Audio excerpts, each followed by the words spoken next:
called Purpose-Driven Business. My name is Krista Ross. I'm CEO here at the Fredericton Chamber of Commerce, and we're really pleased to be able to offer this webinar with Andy Clark. Just going to do a little housekeeping at the beginning. We will be asking you to put questions in the chat, and we're going to save those until the end, and we'll ask you to mute your microphones, except for Andy, of course, until the end. And also to let you know that we are recording this session, and we'll be sharing this in our weekly update.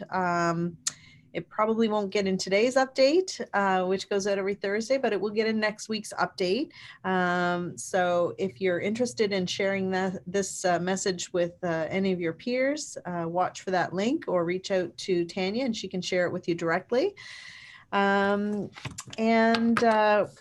Without further ado, I will introduce our speaker in this topic. So those of you who signed up today, obviously you are interested in learning more about becoming a purpose-driven business.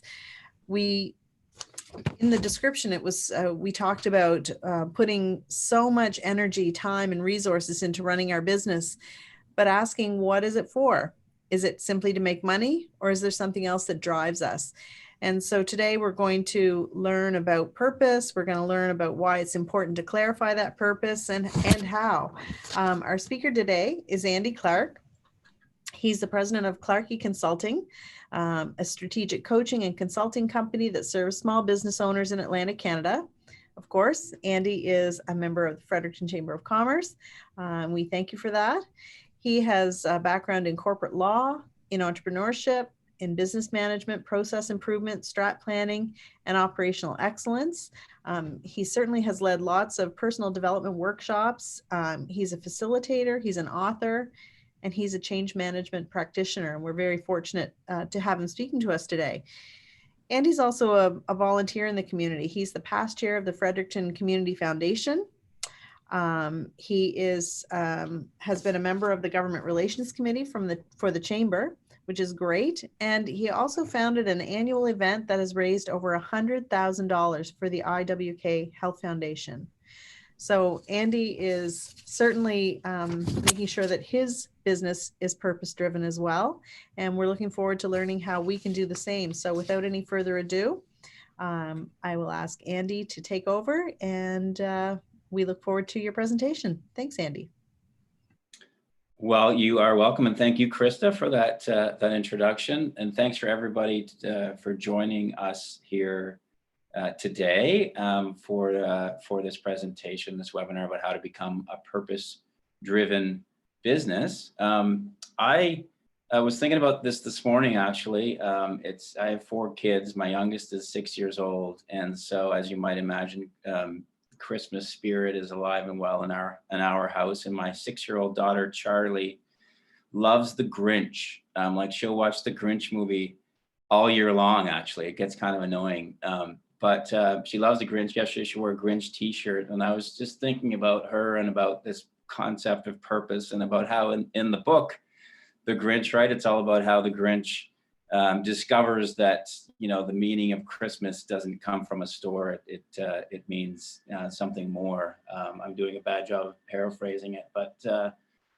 essentially that's kind of what we're going to talk about today, is trying to find the purpose or the meaning of your business. And I'm assuming if you've tuned in today that you're a business owner, a small business owner, probably.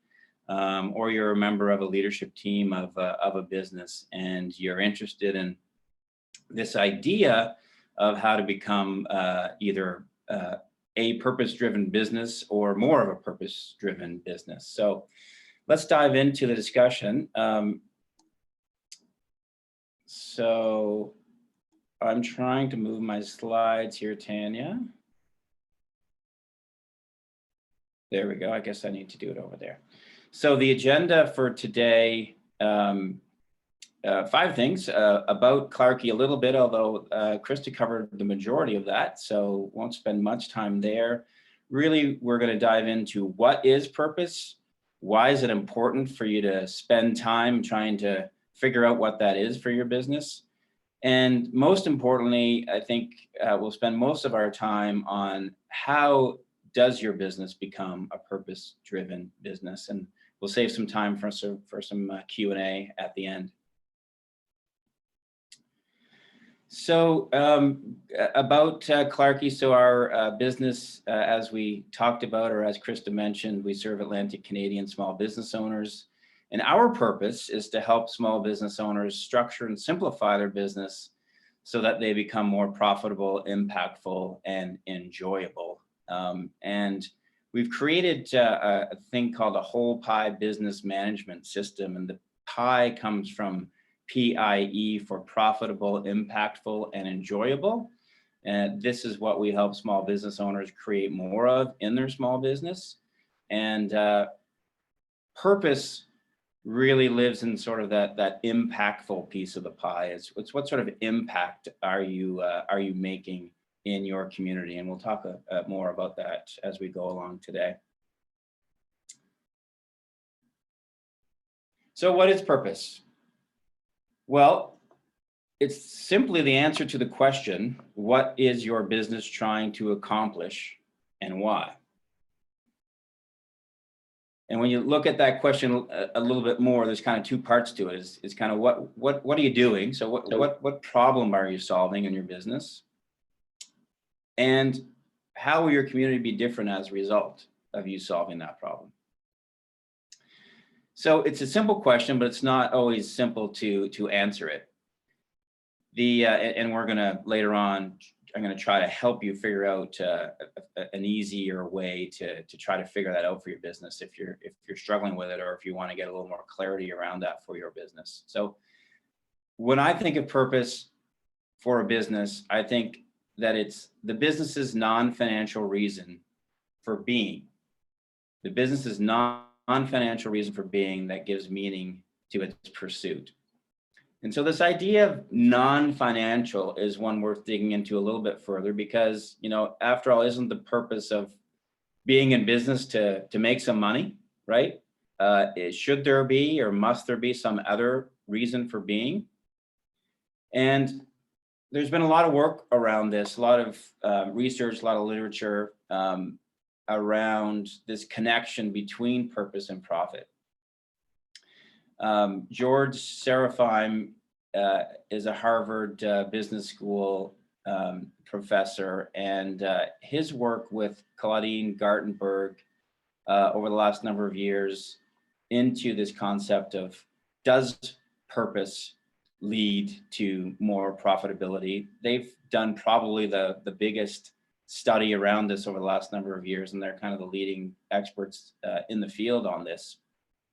And so last year in 2019, they published this article in the Harvard Business Review about the Business Roundtable in the United States, which is 181 of the top CEOs that represent 30% of the total market cap in the United States. And this group came together and really sort of codified, probably too strong a word, but really put out sort of into the world this idea that we've, you know, officially moved away from shareholder capitalism, which is, you know, the purpose of a business or the purpose of a corporation is solely to return investment to shareholders. And we've gone towards stakeholder capitalism, which, as they articulated in their statement of the purpose of the corporation, is really five-pronged. There's five stakeholders in any business, any corporation, that you really need to be mindful of. And those are customers, their employees, their suppliers, they're the communities in which the corporation or company operates, and obviously shareholders, though they are important as well. So as we think about purpose for a business and articulating a purpose for the business, typically it involves making some kind of impact or some sort of positive difference in one or more of these five areas. And so those who have studied kind of business management over the years will be well aware of Peter Drucker. He's probably the leading management consultant of all time. And I love this little short quote of his that profit is not the purpose of a business, but rather the test of its validity, because there's a lot in that. And really what he's saying here is that profit's kind of the effect. So purpose is the cause. If you're a purpose-driven business and you do all the things that we'll talk about later that are involved with being a purpose-driven business, that's really the cause that results in the effect, which is profit. And sort of the more profit you have, the more valid, according to Drucker, your purpose is. In other words, if you're really purpose-driven and you're aiming to make a positive difference and you're really creating a lot of value for, employees, for customers, for the communities that you're living in, well, the more value that you create at the end of the day, then the more profit that there should be there. And so that's what he's saying when he's saying that's a test of its validity. So profit really is a way for you to measure whether the purpose you have chosen for your business is valid. So moving on from what is purpose to why we would bother spending any time figuring out what purpose is for our business, really, I think there's four main reasons for this. And the first one is that it increases performance, profitability, and growth of your business. And it also adds a lot of clarity to your business, for all three of you, your team, and your customers. And really, getting that clarity for you and your team and your customers is really the means by which purpose shows up as increased performance, profitability, and growth in your business. So if we get back to Gartenberg and Serafheim and their study, so it's a 2016 study called Corporate Purpose and Financial Performance. And at the end of the day, after I think it was 1.5 million surveys and conversations they had with employees across thousands of companies, at the end of the day, they came up with the conclusion that companies with high levels of purpose outperform the market by 5 to 7% per year. They grow faster and they have higher profitability. And you might say, well, 5 to 7%, that's good, but that's not like massive. Well, I suppose that depends on what your starting point is. But I think no matter where your starting point is, if you can inject an additional 5 to 7% in terms of outperforming the market into your business, if you can grow faster and you got higher profitability, that's pretty good incentive to spend some time getting clear on what your purpose is. But even if that doesn't do it for you, we can look to a couple of other studies. And Jim Collins, I'm sure most of you are aware of, he's written some of the best and most highest selling business books of all time. And his Built to Last, which is probably 25 years old now, one of his conclusions was that his visionary companies, which were guided by a purpose beyond making money, returned 6 times more than those who were explicitly profit driven. So that's pretty good incentive there. And then Jim Stengel did this 10-year study where he compared he picked 50 companies, which he called the Stengel 50, which he, in his view, had served a higher purpose, and compared them with the rest of the S&P 500. And you can see by this graph here that the Stengel 500 performed much better than the S&P 500. This study has come under some attack, but I think it's still useful to show that there is that cause and effect relationship there. And what's interesting too in this one, if you can see, around 2008, 2009, right, where we had the subprime crisis and kind of the last big economic crisis that we had, you can see that these purpose-driven companies really rebounded faster and to a much higher degree than those that weren't. And I think that that's relevant for today, because we're obviously in another crisis now, and it's creating volatility. And I think it's easy to sort of be on purpose when things are going well in a business. But really when it becomes most important is when the things aren't going well, when sort of market forces conspire to really force you to look inward and to figure out and reevaluate what you're doing with your business. And I think that that businesses that are really clear on their purpose, that are really purpose driven, are better equipped to sail through those stormy waters and come out on the other side. You know, it's not a get out of jail free card by any means, but I think that it helps with that solid foundation to navigate those tough times and to come out on the other side a little bit stronger. So the second reason why I think it makes sense to spend some time in getting clear for your purpose for your business is that it really forces you as the business owner, and again, assuming most of you on here are business owners, it forces you to get clear on what the heck it is you're trying to do, right? Business owners don't always get into business by design. Sometimes they end up there by default, and you know, it could be a few years and you might wake up one day and you're like, what am I doing? Like, why am I spending all this time trying to get this business, you know, or running or manage this business or grow this business? And so forcing yourself to get clear on the why can help you through that. Another reason is that, you know, the famous parable, and I forget who said this, it might have been Stephen Covey, I forget, but this idea that business owners really need to know whether they're selling drills or whether they're selling holes. And for those that don't know this, what this means is that, so if you're a hardware store and you're selling drills, for example, people don't come into your hardware store because they want a drill. They come into your hardware store to buy a drill because they want holes. They want what a drill will give them. They need a hole for something, they buy the drill. The drill in and of itself doesn't have any value to them. It's what the drill can do. And so when you get clear on your purpose as a business, you get clear on what it is you're actually selling. What is the benefit that your customers are receiving from your business? And we'll talk a bit more about that in terms of the how later on.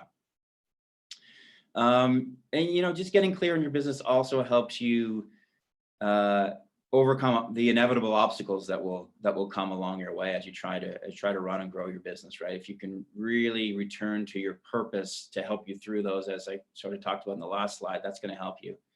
And from a practical perspective, if you get really clear on your purpose for your business, it can help you save time and energy through what I call purpose-based decision-making, or sometimes I also call it values-based decision-making, where, you know, all these hundreds of decisions that come to you in the run of a week or the run of a month, there's a lot, and it takes time to consider those decisions. It takes energy to consider all the options.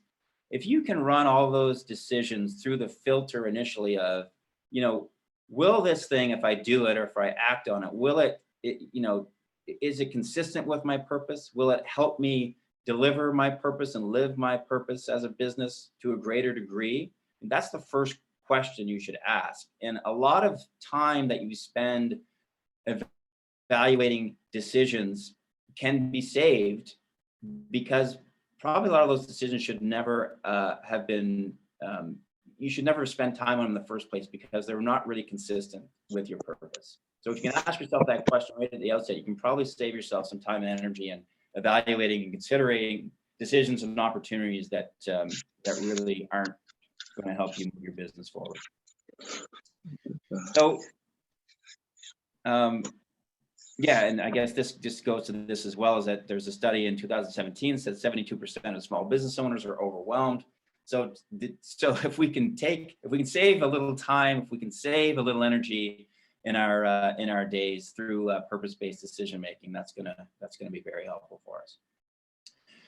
So clarity for your team, this is super important because you know, it's one thing if you as the business owner or the leadership team is well aware of what your purpose is and what you're trying to accomplish in your business. If your team members don't know what it is, if they don't know where your ship is sailing, if they don't know how what they're doing is helping you get to where you want to go, then you know, the purpose-driven aspect of your business isn't going to be as compelling, and it isn't going to be as beneficial to you. You need your team members to be aligned with that purpose as well. And we get back to the study that I referenced earlier. You yeah, here's where it talks about is, 100 or 1.5 million employee level observations led to the conclusion that when a company has a strong corporate purpose, the employees will feel greater meaning and impact in their jobs. And this, in this day and age, is so important, right? As we all know, millennials are, a different generation than those that came before.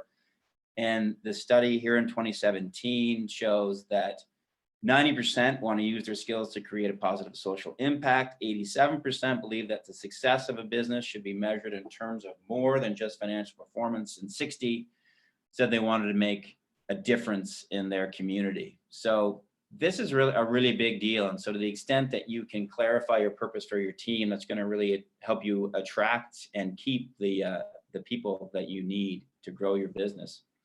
And then the last one is clarity for your customers. So this idea that, how do you stand out in the crowded market? How can your customers connect with you? How can you help them vote with their wallets, which is what customers want to do more and more and more and more now. And Deloitte last year did a study around this, and they found that companies that lead with purpose and build around it can achieve continued loyalty, consistency, and relevance in the lives of consumers, and that more and more consumers are really evaluating things like how the company treats its employees, how the company treats the environment, and how it supports their communities. These are aspects of the decision-making process that consumers have now in terms of where do they want to spend their money, what brands do they want to connect with. All right, so we've done the what is purpose, we've done the how, we've done the why you want to spend time on really getting clear on the purpose for your business. So now we want to spend sort of the majority of the rest of our time together is, so how do you do this, right? How do you become a purpose-driven business? And so here's the sort of 4-step simple formula. It's simple, I suppose, but not easy in terms of doing this, but I'll try to give you as many sort of tips and strategies as possible as I can here in the rest of our time together. So the first thing we want to do is you want to clarify your purpose. Then we want to communicate it to your team. Then we want to align all of your people and processes and planning around it. And lastly, we want to be able to measure the purpose element in our business. So how do you clarify the purpose of your business? So if you're on the call today, perhaps you know what your purpose is. Perhaps you just want to make it a little clearer. Perhaps you don't know what it is at all and you're starting from scratch. So, in any of those situations, I think what I have to share will be helpful for you. So typically where purpose shows up or how it's expressed in an organization is through some combination of a mission statement, a vision statement, a purpose statement, and core value statements. The trouble with all that, of course, is that it's a lot, right? It's confusing. If you ask 10 different management consultants, what's the difference between a mission and a vision and a purpose, you're going to get 10 different answers. I've studied this for a long time, I've done a lot of work in this area, and it can still be confusing to me. So all that said, if you do, if your purpose of your business is able to be expressed in, a clear mission statement and a vision statement that you already have, and it works for you and it's been communicated to your team and everyone can get behind it, that's perfect. There's no really one size fits all about how you go about clarifying your purpose. But for those that sort of want to either stress test their current mission and vision statements or purpose statements, and for those who want to start from scratch, here's what I would suggest is that you go back and you think about your business and you say, okay, let's create a purpose statement where we use the formula, we do X so that Y. We do X so that Y. And the X is what you do, and the why is why you do it, which is the benefit that your customers or your community are going to, they're going to see in dealing with you. So if we go back to what purpose is what are you trying to accomplish in your business and why? This kind of helps you answer that question. We do X so that Y. All right, so let's see some examples of we do X. So we sell skincare products. We help small businesses manage their IT services. We produce craft beer. We build electric cars. So you can see the do is really any sort of verb that you want to throw in there in terms of expressing what it is that you're doing. And then the so that why is the benefit that that accrues by doing what you do, by doing your X. So here are some examples. If you sell skincare products, why are you doing that? Well, we sell them so that people can feel more confident in their skin. We help the businesses manage IT services so that they can focus on what they do best, and they don't spend all their time trying to fix their IT problems. We produce craft beer so that beer drinkers can enjoy a more flavorful experience. We build electric cars so that the world can be more energy efficient. So these are just examples of the why, right? The what is the benefit? Why are you doing what you're doing?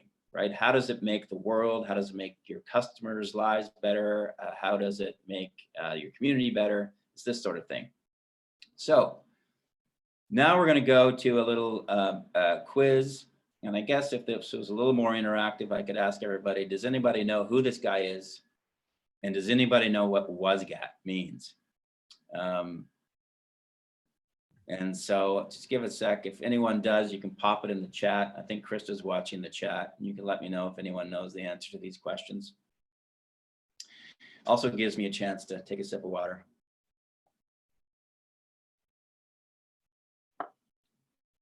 So this is television's $1 billion man. This is the guy who has sold $1 billion worth of goods in the home shopping network. His name is Bob Circosta, and WASGAT means what's so great about that? What's so great about that? I actually saw him speak a few years ago at a mastermind group that I was involved with down in the States when we were still allowed to travel.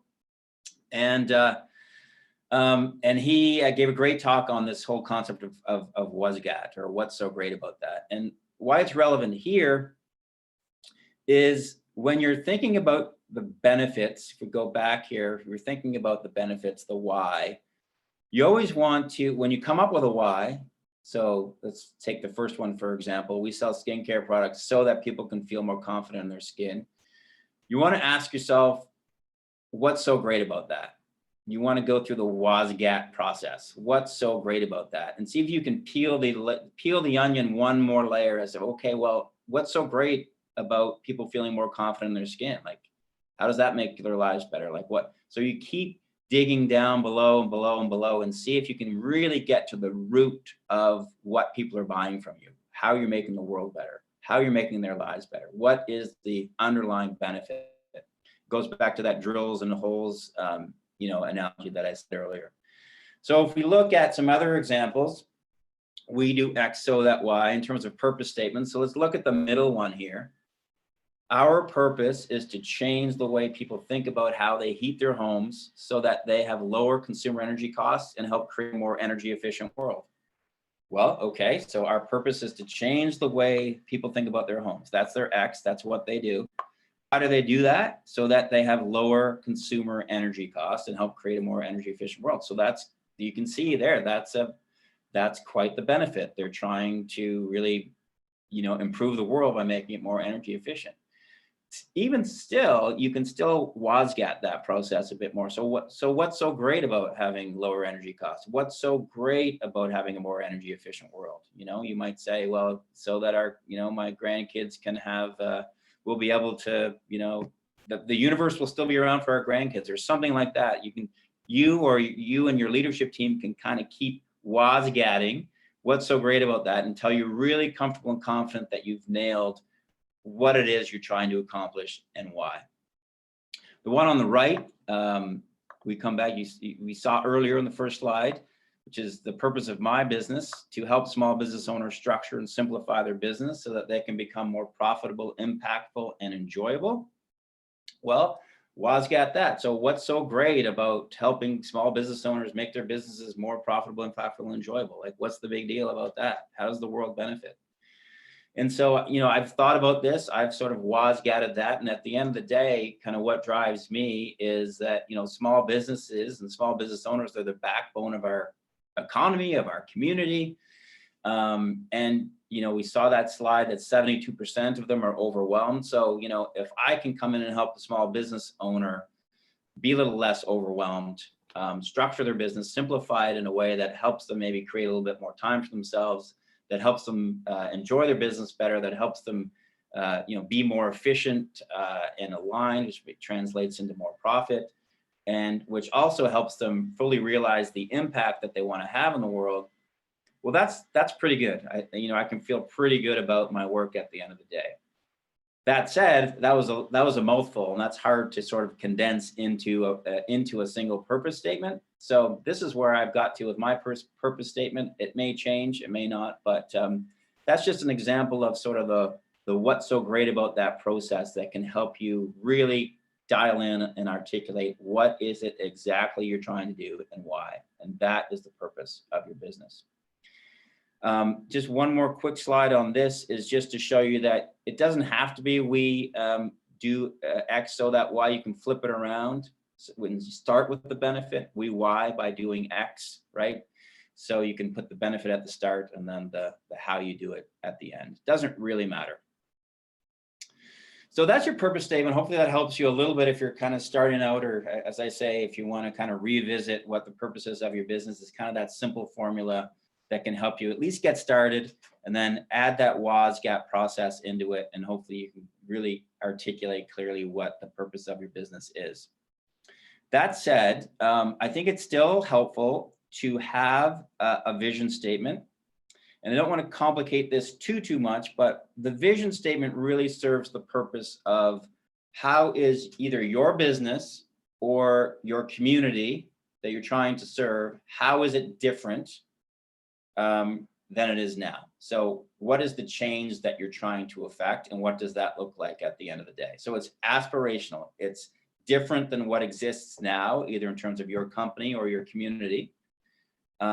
It's what you're striving for. What would you like to see sort of at the end of the day happen with your company or with your community? And so these two bullets here, company or community. The next slide, I'll kind of show you what I mean here. It's a vision is either usually company sort of driven or community driven. It's how you aspire for your company to be different, or how you aspire for your community to be different in the future. And the BHAG or snapshot. So BHAG is a Jim Collins term, big, hairy, audacious goal. Big, hairy, audacious goal.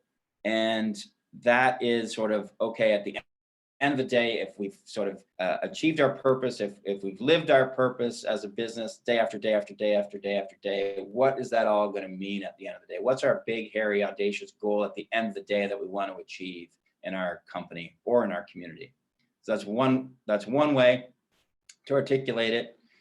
The other way would be kind of a snapshot of, okay, if what do we want the world or our community or our company to actually look like? So if we close our eyes 10 years, 20 years, 25 years from now, what does that look like? And you can kind of, it's almost like a picture that you can see that will sort of serve as evidence that you've achieved what you wanted to achieve. And so here are some examples. I know that can kind of be a little bit complicated, but just gives you some frame of reference to think about, okay, how do we want to articulate our vision statement? And so there's three different examples here. So the one on the left, we are the market leader in HR services in Atlantic, Canada. So this would be a company that's in the HR consulting business, but they, maybe they're fifth now, and their ultimate big, hairy, audacious goal for their company, their vision is they want to be the market leader. That's their vision. That's where they're headed. The second one, we're living in a carbon neutral economy that we've helped to create, could be a vision, right? Doesn't exist now. They want it to exist in the future. And this is more of a community driven BHAG. So it's how the world is different as a result of their efforts in the future. And then the third one, which is my vision statement for my business, and it's more of a snapshot. It's like, I want to close my eyes. I want to be able to see this interactive community of business owners who have built a business and a life that works, right? When I close my eyes, I can sort of picture that. And that's why it's kind of a snapshot. And that's a community snapshot. So this is the community that I'm trying to impact as small business owners. And that's kind of a snapshot of how I'd like to see that community. So hopefully that makes sense in terms of different examples of what a vision statement can do for your business. And your people and your team can then get behind it. They know what you're trying to accomplish. They know where you're headed. So you put the vision statement together with that purpose statement, and you've got a really strong, compelling story that you can share with your team and your customers about why your business exists, why, what you're trying to accomplish, why you're doing it, and what the world or your company might look like at the end of the day. And then the last part of the purpose component of your business is your core values. And I think these are actually more important than ever in this day and age. It's really, how are you going to, on a day-to-day basis, how are you going to go about pursuing your purpose and your vision? What are kind of like the guideposts that are going to, what is going to serve as your guideposts for how you act and how you make decisions as you proceed to try to put your purpose out there in the world and to try to achieve your vision? How are you going to accomplish that? And I'm reminded always when I talk about core values of a wedding that I was at a number of years ago, where the best man in his toast ended it with this saying, "Keep it between the mayo and the mustard." And I had no idea what it meant. I thought it was quite an odd thing to say in a wedding. And I had to ask around, and it turns out what it means, keep it between the mayo and the mustard, is sort of keep your car on the road, keep it between the lines, right? With the mayo being the white line on the road and the yellow being the middle line on the road. And if you stray in your car, that's not a good thing. And so I think of this when I think of core values, because core values allow you to keep it between the mayo and the mustard. They allow you to keep that car on the road and not swerve one way or the other into some danger. So core values examples, here are a bunch of them, and I share these just because there are different ways to articulate your core values. You can articulate them in just like one word, like profitability or fun or teamwork. And you can also articulate them in kind of concepts or phrases like service first or community leadership or we do the right thing. The model that I use to help my clients articulate their core values, I call it the 5-4 model. And that simply means that you want to have no more than 5 core values. There may be more than 5 things that are really important to your business in terms of how you want to act and how you want your team to act. But if you get any more than 5, then it dilutes the value of each one of those 5. And so you really want to work on being on prioritizing really and getting it down to the 5 that are most important to you. And then where the 4 comes in is you want to, for each of your core values, you want to list 4 things. You want to list it as sort of the word or the term that you're talking about. So innovation might be an example, or customer service might be an example. And then you want to give that value in a context. So you want to say it in a sentence, because if we use the word integrity, for example, as a core value, well, integrity to my business might mean something different to your business than to their business. So you need to express it in terms of what does that mean for your business. And then the third part is one that you don't see too often, but it's really how you stress test whether or not a core value is in fact a core value for your business. Is you need to provide 2 proof of concepts that show that are specific examples of how this value shows up in your business, either in the past or currently, or if you don't have any examples of past or present, how you are going to commit to make that value show up in your business in the future. So you actually need to stress test. You can't just say integrity and move on. You have to say integrity. You have to say what it means for your business. And you have to say, okay, in these 2 examples, we showed that core value. We showed through our actions that this is in fact a core value for our business. And so as an example of the 5-4 model in action, if the core value is innovation, you might put a context that we're always on the cutting edge of new technology. And you might have a proof of concept that says, well, we won 2 best new product awards. So, this is proof that we value innovation. We have an industry leading R&D budget as % of our our revenue. So this sort of proves that innovation is important to us. It's a core value. We're putting our money and we're putting our mouth and we're putting our actions behind that core value. So again, a model for you to use when you are thinking about how to articulate the core values in your business. All right, so that's kind of the how do you create your purpose statement? How do you create your vision statement? How do you come up with your core values?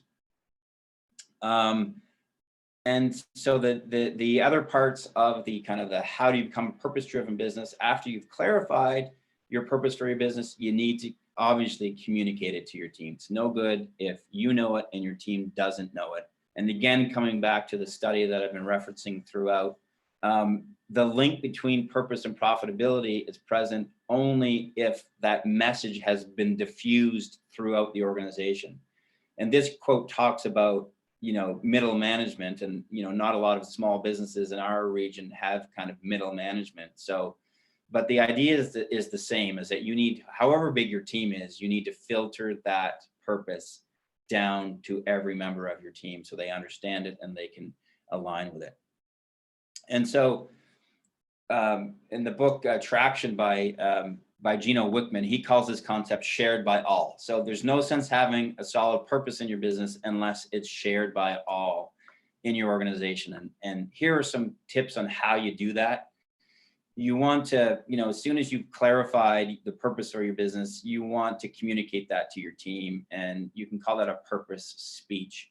And a purpose speech is just, you as the business owner, you need to gather your team and you need to communicate, the purpose statement, the vision, and the core values.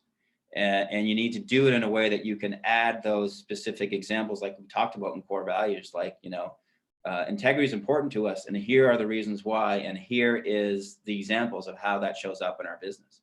And so everyone can rally around that purpose and that vision and those core values, and they can understand that.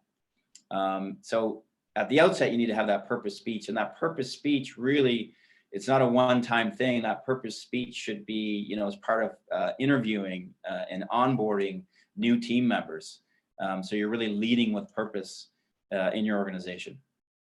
And then, as you know, with communication, right, you just need to just keep at it. You need to keep talking about your purpose in your business all the time. Quarterly updates at a minimum, sort of where the business is and how you're articulating your purpose and how you're moving towards your purpose and how your purpose is showing up in your business. You need to do that. You need to empower your managers. If you have a bigger team and you have managers, they need to be purpose-driven leaders. You need to ensure, as I said, that each team member is super clear on what they do every day. How does that relate or connect to the big picture of your business? There's nothing worse. I've been there as an employee where you don't really know how your little role in the business connects to the overarching purpose. So a really good strategy is to make sure that each team member knows how they're contributing to the purpose of your business. And then, each company initiative that you undertake, whether it's new or just a continuing one, you need to tie that to the corporate purpose so that people understand why you're doing what you're doing and how it connects to that purpose and how it's going to help you get closer to that vision. And here's a nice quote that sort of sums all this up from Sam Walton of Walmart. If you can communicate everything you can to your associates or your team members, your staff members, your employees, the more they know, the more that they will care. And once they care, there's no stopping them. So all of this process is about getting your employees, your team members to care. And when they do, you've built a good team and you're well on your way. So we've just got a couple minutes left before we dive into the Q&A. I'd just like to talk about steps 3 and 4 and sort of this, how do you create this purpose-driven business? Step 3 is once you've built this purpose, once you've articulated and clarified it, you really need to align your business around it. And we talked a little bit about how you align your team around it, but it's also not just your team or your people, it's also your processes and your planning. If you do sort of strategic planning or your 3-year plan or 1-year plan or 90-day plan or whatever your planning process looks like, if you do it in the absence of having a compelling purpose, it just makes it more difficult because you kind of don't know where you're heading and what you're trying to accomplish. So it makes it harder to do that planning. So once that purpose is clear and it's in place, then you're better equipped to move into that planning, move into the processes component of your business, and move into the people component of your business. So this little snapshot here is the foundation, as part of kind of the model that I use to take business owners through clarifying and aligning the 4 Ps of their business. And at the end of the day, getting back to the study again, is that these businesses that become purpose clarity organizations. So not only is the purpose clear, but also it's been filtered down by management to the organization, so that everybody knows what their expectations are. There's a really clarity that flows throughout the organization, and these purpose clarity organizations that really see the benefits in terms of performance and profitability and growth. And so at the end of the day, what we want to move away from is, this sort of picture of alignment where you're really struggling and half the team isn't sort of in sync or aligned here. And you want to move more towards this image of everybody kind of being in sync and everybody being aligned in terms of your people, your planning, and your processes in your business. And then the last thing is we want to measure it, right? We want to be able to measure the purpose in your business, because what gets measured improves.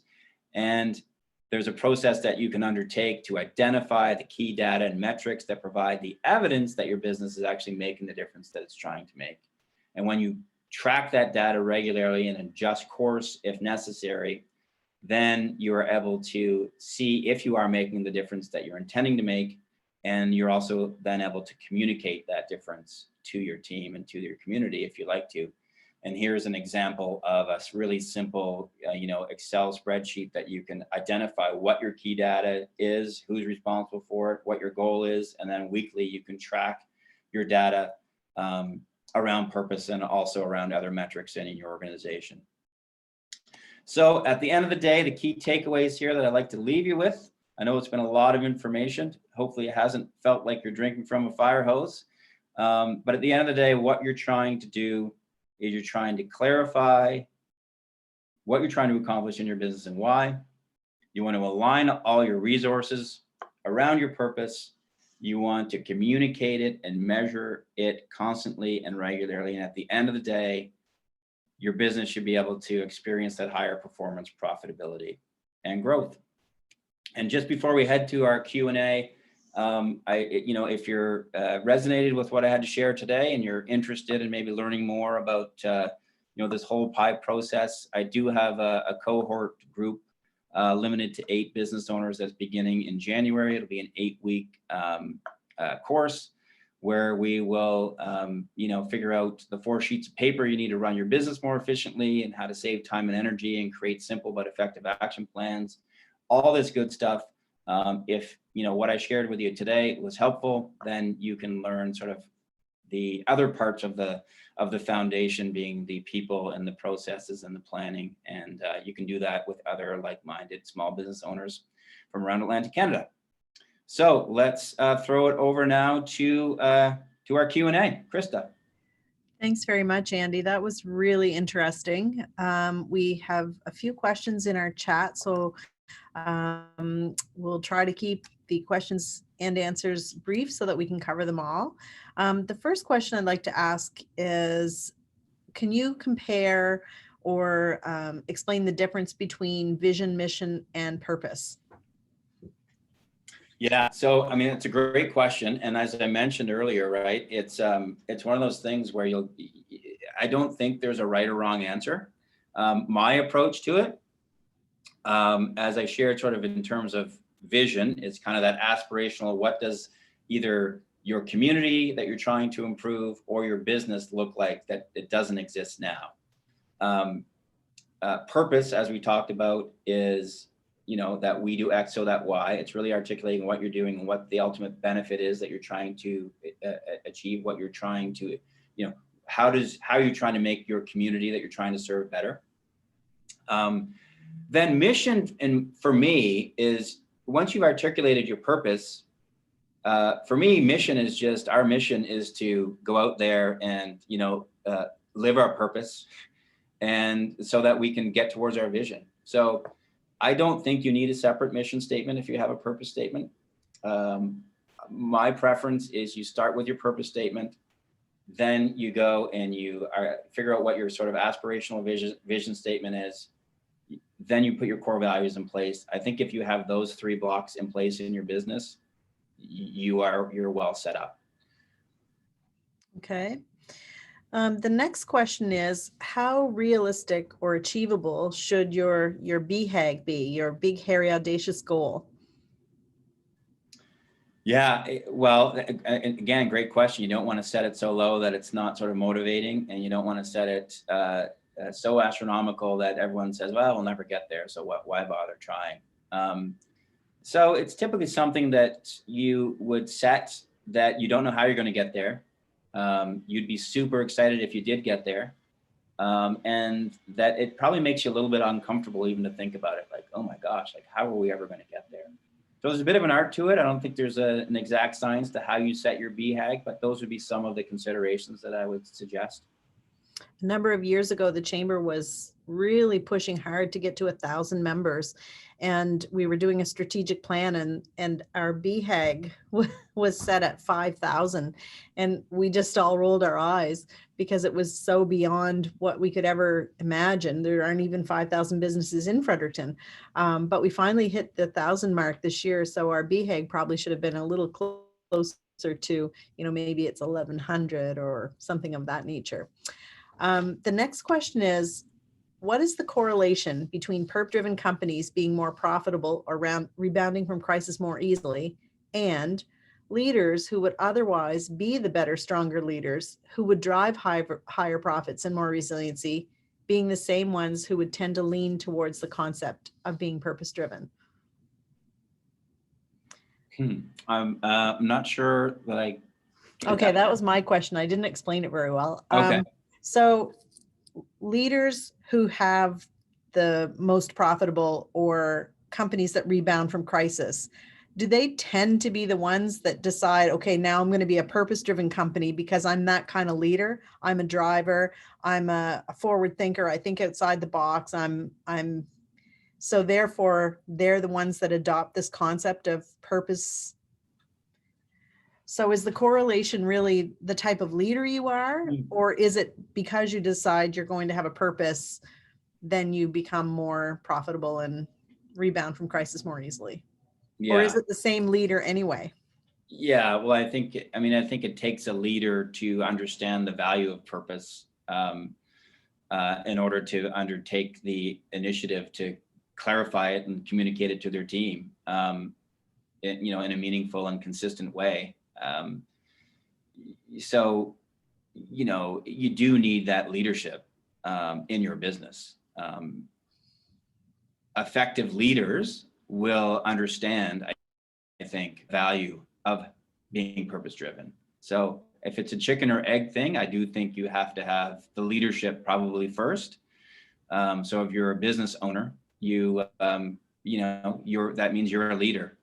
And as you improve your leadership skills, your management skills and your operating skills for running the business, you, I think, will probably get a little bit more interested in this idea of being purpose-driven, particularly because you're spending so much time at your business. You really want to be clear on what it is all for. So I do think leadership probably comes first, and then, effective leaders will implement this purpose-driven solution into their business.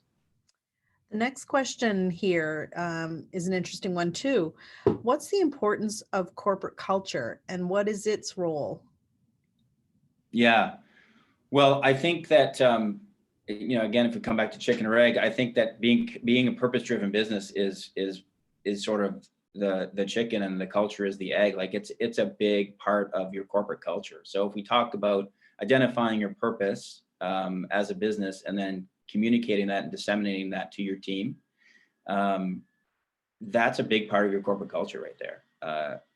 Core values, if you've got those 5 clear core values, that's a huge part of your corporate culture.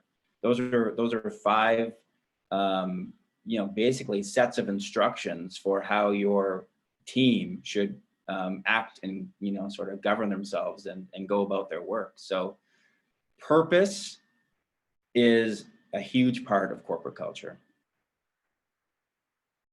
Does that make sense? Does that answer that question? Sorry, I'm wondering if you want to maybe unshare your screen. Yeah. And then if people have any more questions, those are all the ones in the chat. We're about 15 people on the call. We've got about 2 minutes left. If people want to, I'm not sure if everybody heard that. I might have been frozen. If people want to add a question in, there's no more in the chat right now. But feel free to turn on your mics and your cameras and have a final question if you like. Any final questions, comments, things you'd like to share? It's Scott here. I'll just make a comment. I think any business that doesn't have a true purpose is pretty challenged out of the gate. I think because that again is what, especially in today's day and age, we have a subsidiary company, Plato Testing, that's basically a social enterprise, and we're trying to have a maximum impact we can on First Nations communities from an employment and career start standpoint. And it really does, it helps us to recruit individuals, especially millennials, to be able to share that story and to have that real driving purpose and vision. I think it's critical to almost any business to really be something that you're passionate about and you know, willing to work hard at. So I thank you, Andy, for your presentation. There's a lot of good insight there, and yeah, I certainly wholeheartedly agree with the concept and the need for businesses to have that at every level, because it does make it fun and enjoyable, and everybody, I think, wants to have an impact in some fashion. So purpose is very important. Thanks, Yeah, Scott. And thanks, Yeah, Scott. thanks for the comment, Scott. I mean, I think Plato would be a great example, I would think, of a purpose-driven business, right? Yeah. That you know, probably have derived a lot of your success because of that, of what's driving you and how you're making a difference and you know, in that community and really in the world. And I think that's a nice story of how you can connect purpose to profit. And it does lead back to sustainability and profitability and all that as well. And there's a lot of education and challenges and work in the middle there, but yeah, it really helps drive things forward. I would echo that. I think having had a chance to talk to Keith about how Plato got started and his concept, that whole concept of supporting and helping and having that purpose is foundational for sure. So Andy, at this point, I'd like to say thank you so much. This was very informative and helpful. We have recorded it. We'll be sharing that to our members through our Thursday update. And we encourage you to share it with your peers and others in your business. And thanks too for letting us know about the cohort you're running in January. Sounds really interesting, and I'm sure some of our members will be really interested in participating. So thank you very much, and everybody have a great day. You too. Thanks. Thanks, everybody.